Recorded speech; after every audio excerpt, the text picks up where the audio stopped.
चंदनपुर गांव में कुछ दिनों से खौफ का माहौल फैला हुआ था और ये खौफ एक चुड़ैल को लेकर था जो लोगों को मरने के बाद गटर के गंदे कीचड़ से लथपथ कर देती। अरे बाप रे, गांव में पिछले महीने से ही लोगों की मौतें हो रही हैं और मरने वाला हर एक व्यक्ति गंदे कीचड़ में ही क्यों लथपथ होता है। मुझे तो लगता है चुड़ैल इन लोगों को मारते मारते नाले में गिरा देती होगी। हाँ। बिजली भाभी, चमोली बहन, सुमन दीदी ये सब तो घर में ही मरी मिली थी और उनके शरीर पर भी बदबूदार कीचड़ लगा हुआ था। अब मुझे ये समझ नहीं आ रहा कि ये कौन से नाले में गिरकर मरी थी। तुम्हारी बातों में दम तो है, लेकिन क्या कर सकते हैं। कोई नहीं जानता कि आखिर गांव के लोगों की एक ही तरह से मौत क्यों हो रही है और मरने वाला इंसान बदबूदार कीचड़ से क्यों सना होता है। गांव वाले बहुत हैरान थे, उन्हें कुछ भी समझ नहीं आ रहा था। ऐसे ही समय बीत रहा था। एक रोज देर रात गांव के बूढ़े बिरजू को एक परछाई नजर आती है। जब बिरजू परछाई का पीछा करता है तो वो देखता है कि वो एक परछाई एक घर में गई है। असल में वो एक चुड़ैल थी। ये तो एक चुड़ैल है, यानी गांव में जितनी भी मौत हो रही है वो ये चुड़ैल कर रही है। और गांव के लोग सही थे, लेकिन इसके पीछे का कोई तो कारण होगा कि आखिर क्यों गांव के लोगों को खत्म करने की सोच रही है वो चुड़ैल। या उसके पीछे कोई मकसद भी होगा या फिर कोई बदला। बिरजू को अपनी जान प्यारी थी। वो उस चुड़ैल का पीछा तो करता है, लेकिन अपनी जान की परवाह करते हुए वहां से घर लौट आता है। अगली सुबह गांव में एक और मौत हो चुकी थी। गांव के लोग आपस में उस मौत के बारे में बातचीत कर ही रहे होते हैं कि तभी बिरजू वहां पहुंचता है। तुम लोग बिल्कुल सही थे, गांव में जो भी मौत हो रही है वो एक चुड़ैल ही कर रही है। उसका क्या मकसद है, वो क्या चाहती है, इसके बारे में हमें नहीं पता।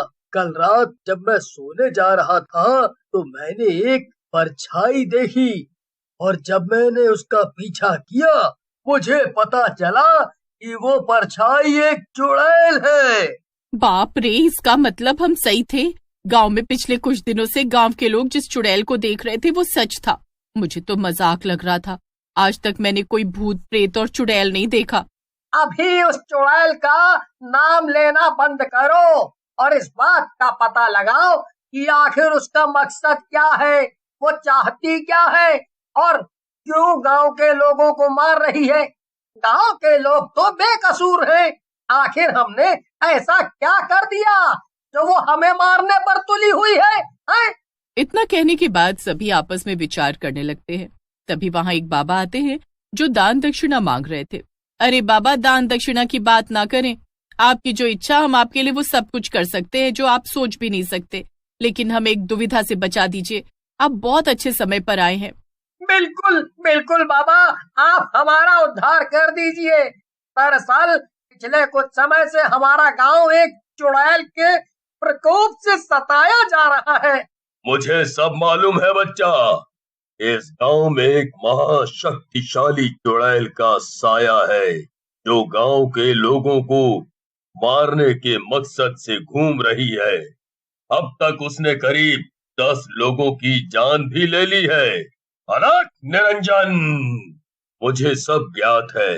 मुझे ये तक पता है कि वो चुड़ैल कौन है, क्या चाहती है और उसका अगला वार क्या है। बाबा भी वहीं आसन जमा कर थोड़े समय के लिए योग में लीन होते हैं और उसके बाद सभी गांव वालों को उस चुड़ैल के असली मकसद के बारे में बताने लगते हैं। ये कुछ समय पहले की बात है। चंदनपुर गांव में चंदा अपने बच्चों के साथ रहा करती थी।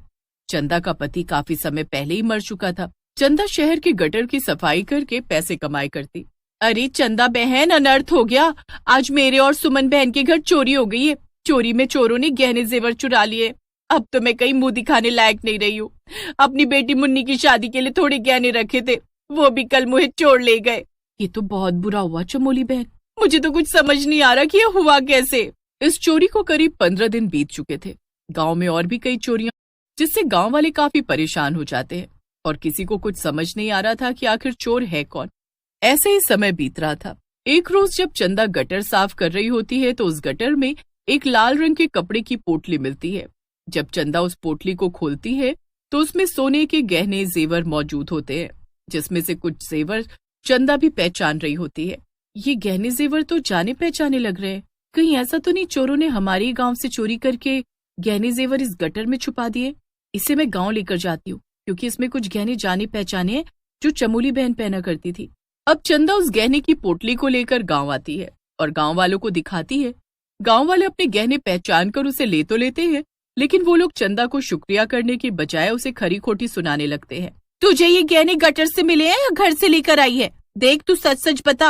अरे मैं तो कहती हूँ इसे जब पता लगा होगा कि हम चोर को ढूंढ रहे हैं और चोर जल्दी पकड़ा जाएगा, तो इसने डर से हमें गहने लाकर दे दिए। देख चंदा, अगर तू सच बता देगी तो हम तुझे छोड़ देंगे, अगर तू सच नहीं बताएगी तो मजबूरन हमें दूसरा तरीका अपनाना होगा। मैं सच कह रही हूँ, मुझे ये पोटली गटर से ही मिली है। मैं जब सुबह सुबह गटर साफ करने गई तो मुझे ये लाल रंग के कपड़े में बंधी पोटली मिली, जिसे मैंने खोला तो उसमें ये गहने जेवर थे। मैंने इसमें से कुछ भी नहीं लिया। जैसे ही मुझे ये मिला मैं इसे आप लोगों के पास लेकर आई हूँ, और आप लोग कह रहे कि मैंने इससे चोरी की है। तेरा पति क्या मर गया कि तू चोरी चकारी पर उतर आई है? कोई बात नहीं, तू ऐसे नहीं मानेगी। बहनों, मैं तो कहता हूँ इसे इतना मारो कि ये सच कबूल करने पर मजबूर हो जाए। हाँ? बिल्कुल ठीक कह रहे हैं आप भाई साहब, ये ऐसे सच नहीं बताएगी। अरे देख क्या रहे हो, मारो इसे। इतना कहकर गांव की औरतें चंदा को मारने लग जाती हैं। चंदा बेचारी तो भला करने आई थी, लेकिन गांव के लोग उसे चोर समझकर मारने लगते हैं और औरतें चंदा को इतना मारती हैं कि चंदा की वही मौत हो जाती है। लेकिन गांव वालों को इस बात का तनिक भी अफसोस नहीं होता। चमोली, सुमन, इन सबको तो चंदा अब तक मार चुकी है। मेरा मतलब है चंदा ही चुड़ैल है जो गांव में अपना बदला लेने आई है। गांव के लोगों को इस बात का पता तो चल ही गया है कि आखिर वो अपना बदला क्यों और किस लिए ले रही है।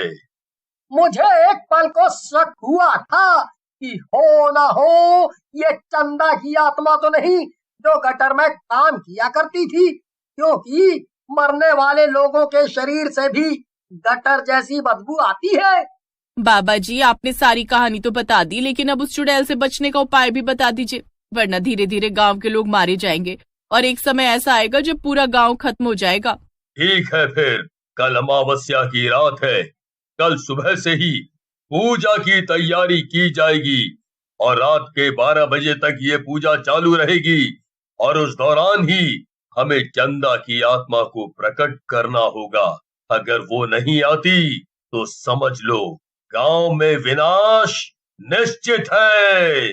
गांव के लोग पूजा की तैयारी में लग जाते हैं और अगले ही दिन सभी गांव के लोग उस पूजा में शामिल होते हैं।